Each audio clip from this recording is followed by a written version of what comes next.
সহকারী শিক্ষক পদকে এন্ট্রি পদ ধরে একাদশ গ্রেডে বেতন নির্ধারণ সহ ৩ দফা দাবিতে পূর্ণ দিবস কর্মবিরতিতে সরকারি প্রাথমিক বিদ্যালয়ের সহকারী শিক্ষকরা। দাবি আদায় না হওয়া পর্যন্ত কর্মসূচি চলবে বলে জানান তারা। অন্যদিকে দাবিগুলো হচ্ছে চাকরির 10 বছর এবং 16 বছর পূর্তিতে উচ্চতর গ্রেড পাওয়ার জটিলতা নিরসন এবং প্রধান শিক্ষকের শতভাগ পদে সহকারী শিক্ষকদের পদোন্নতি সহ দ্রুত পদোন্নতি দেওয়ার দাবিতে তারা এই কর্মসূচি দিয়েছেন। এসব দাবিতে 5ই মে থেকে বিভিন্ন সময়ে কর্মবিরতি পালন করে আসছিলেন শিক্ষকরা। সারা দেশের 65,000 সরকারি প্রাথমিক বিদ্যালয়ের শিক্ষকদের এই কর্মসূচি পালন করার কথা রয়েছে। এ বিষয়ে বিস্তারিত জানাতে ময়মনসিংহ এবং বরিশাল থেকে যুক্ত হচ্ছেন আমাদের সহকর্মীরা। শুরুতে আমরা যাব বরিশালের সহকর্মী সালে টিটুর কাছে। টিটু, সহকারী শিক্ষকদের কর্মবিরতিতে থাকার কি প্রভাব পড়েছে এবং তারা কি বলছেন জানাবেন। ধন্যবাদ প্রিয়া আপনাকে। আসলে এক্ষেত্রে সবচেয়ে বেশি ক্ষতিগ্রস্ত হচ্ছে আমাদের কোমলমতি শিক্ষার্থীরা, কারণ আপনি জানেন যে এবছর কিন্তু পাঠ্য বই পেতে কিন্তু সময় লেগেছে। মার্চ মাস পর্যন্ত কিন্তু সময় অপেক্ষা করতে হচ্ছে শিক্ষার্থীদের পাঠ্য বই হাতে পেতে, সম্পূর্ণ পাঠ্য বই হাতে পেতে। সেক্ষেত্রে প্রথম চলেছে অর্ধ দিবস কর্মবিরতি, এখন কিন্তু পূর্ণ দিবস কর্মবিরতি চলছে। আর এক্ষেত্রে কিন্তু সে সাফার করবে কিন্তু আমাদের 1 থেকে শুরু করে 5ম শ্রেণী পর্যন্ত যে কোমলমতি শিক্ষার্থীরা রয়েছে তারা।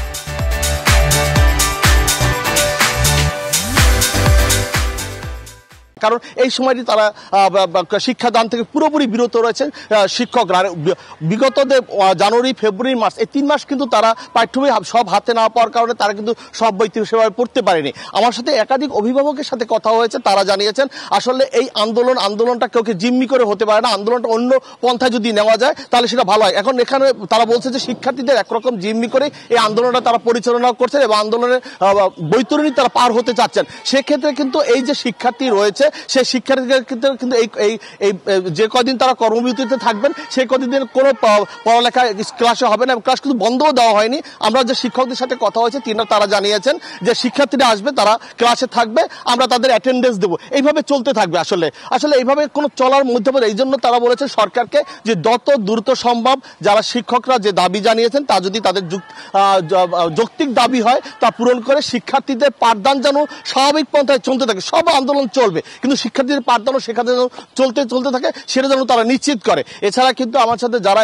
এই আন্দোলনে নেতৃত্ব দিচ্ছেন তাদের সাথেও কথা হয়েছে, কয়েকজন শিক্ষকদের সাথে। তারা জানিয়েছেন তারা এর সাথে আরো 2টি দাবি আরো যুক্ত করবেন। একটা রয়েছে যে আপনারা জানেন যে আগামীতে এখানে বৃত্তি পরীক্ষা কিন্তু শুরু হবে, যে পরিচালনা বর্তমান তৈরি সরকার শুরু করেছেন বৃত্তি পরীক্ষা। সেই বৃত্তি পরীক্ষায় কিন্তু বাইরের যে শিক্ষার্থীরা আছে তারাও প্রাইমারির সাথে যুক্ত হবে। তারা চাচ্ছে না, তারা হচ্ছে প্রাইমারি শিক্ষার্থীরাই প্রাইমারি থেকে বৃত্তি পরীক্ষা দিবে। প্রিয়া। টিটু, আপনাকে ধন্যবাদ। এবার আমরা যাব ময়মনসিংহে, সেখানে আছেন সহকর্মী রাকিবুল হাসান রুবেল। রুবেল, কেমন পরিস্থিতি দেখছেন জানাবেন।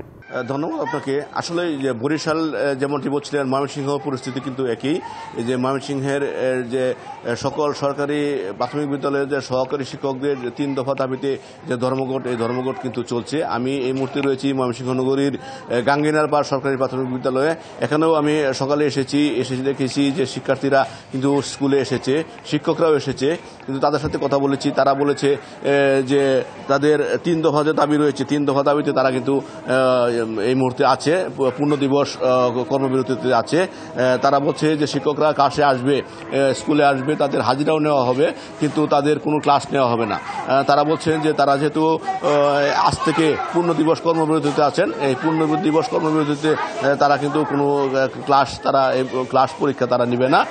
আপনাকে জানিয়ে রাখি যে প্রাথমিক বিদ্যালয়ের যে সহকারী শিক্ষকরা তারা কিন্তু গত 5 তারিখ থেকে, চলতি মাসের 5 তারিখ থেকে তারা কিন্তু ধর্মঘটে ছিল। অর্থাৎ 5 তারিখ থেকে 15 তারিখ পর্যন্ত তারা 1 ঘন্টা কর্মবিরতি ছিল, 15 তারিখ থেকে 20 তারিখ পর্যন্ত তারা 2 ঘন্টা কর্মবিরতি ছিল, 2 তারিখ থেকে 25 তারিখ পর্যন্ত তারা কিন্তু অর্ধ দিবস কর্মবিরতি ছিল। আজকে 26 তারিখ থেকে তারা কিন্তু পূর্ণ দিবস কর্মবিরতি পালন করছে। আমি তাদের সাথে কথা বলেছিলাম, তারা বলছে যে তাদের যে ন্যায্য 3টে দাবি রয়েছে, ন্যায্য 3টি দাবি কিন্তু পূরণ না হওয়া পর্যন্ত তারা কিন্তু তাদের কর্মবিরতি পালন করবে। তাদের যে 3টি ন্যায্য দাবি রয়েছে, 3টি ন্যায্য দাবির মধ্যে তারা বলছেন যে তাদের যে চাকরি প্রাপ্তির শুরু থেকে, সহকারী শিক্ষকের শুরুর পর থেকে কিন্তু 11তম গ্রেড তারা কিন্তু দাবি করছে। তাছাড়াও কিন্তু 10 বছর পূর্তি এবং 16 বছর পূর্তিতে তাদের যে গ্রেডের জটিলতা নিরসন, এটা কিন্তু তারা দাবি করছে। তাছাড়াও কিন্তু প্রধান শিক্ষক পদে শতভাগ পদায়নের জন্য তারা সহকারী শিক্ষকরা তারা দাবি করছে। তো প্রিয়া, এই ছিল ময়মনসিংহ থেকে সহকারী শিক্ষকদের কর্মবিরতির সর্বশেষ খবর। রুবেল, ধন্যবাদ আপনাকে।